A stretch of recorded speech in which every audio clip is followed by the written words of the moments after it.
Urge everyone to vote today. I think the greater the turnout, the better, at least for our team. We believe that. And it's such an honor to be part of a representative government where we get to pick our leaders, pick those who represent us at the federal, state, local level.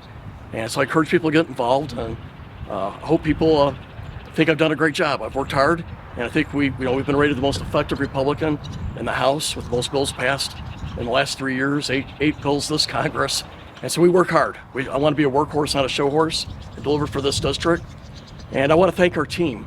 Our team has knocked on 40,771 doors. We were averaging 800 doors a day the last 10 days. And, we ask every door, who's their preference. We feel very confident tonight that we're going to have a decisive win. But our voters got to get out and vote.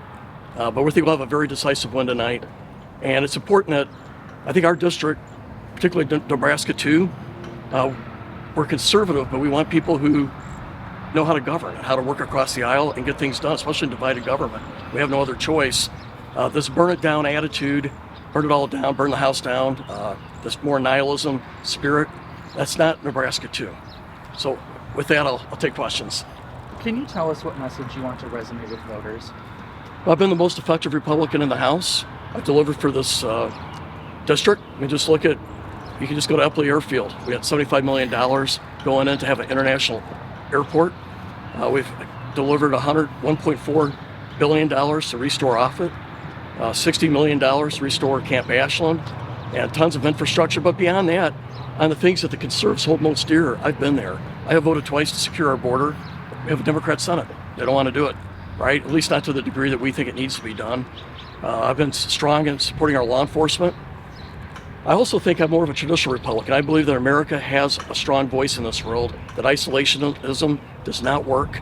It actually leads to more war. It makes us more vulnerable. And so I think that that's one of the bigger differences there. So I've been on the conservative side on the core issues, and I've delivered for this district. Congressman, if you win the primary, do you need Dan Fry's endorsement to win in November? He didn't endorse his last 2022, but I hope to have it. Because in the end, we agree on the core issues. We're pro-life.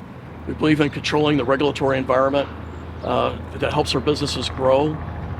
Like him, I do believe we need fiscal responsibility. I think we have a little bit different directions where we were looking, but our fiscal mess is getting worse, and we got to have a Congress and a president that will do that. So I think on the core issues, we support, and I hope he does come there. But 2 years ago, he did not. He said he wanted Tony Vargas to win.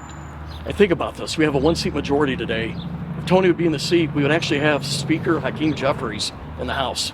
I know you don't like to think this way, but if you lost today, would you endorse Dan Fry? Yes, I have. In the end, I have supported Republicans up and down ballot for 10 years. He hasn't, by the way. He's been in hibernation the whole time, since Lee Terry's race. As you were part of that way back then. I have worked up and down ballot because I want conservative voices to be at the federal level, state level, and local level. And I think folks will tell you I've worked hard for up and down ballot, and I will support. I'll endorse the winner in this race.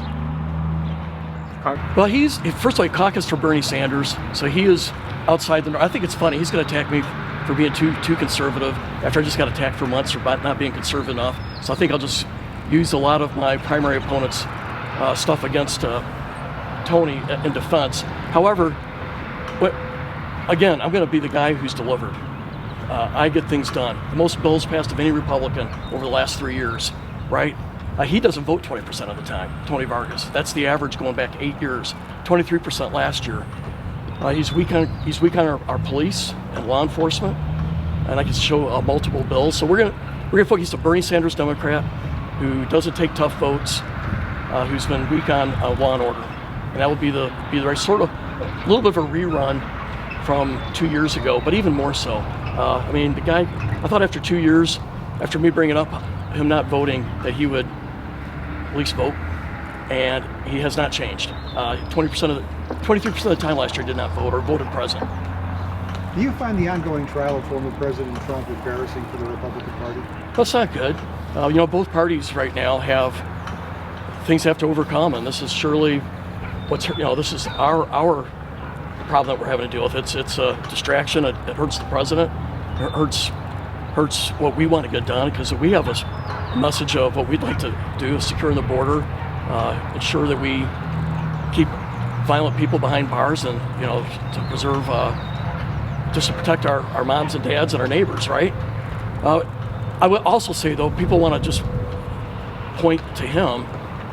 Joe Biden has his problems. He's polling at 36%, the worst of any president going back to 1952, right? He has Afghanistan around his neck. He has 8 million people who come here illegally, that he has the authorities to do better on the border. He has not done it. And so that's going to be the focus on our side towards them.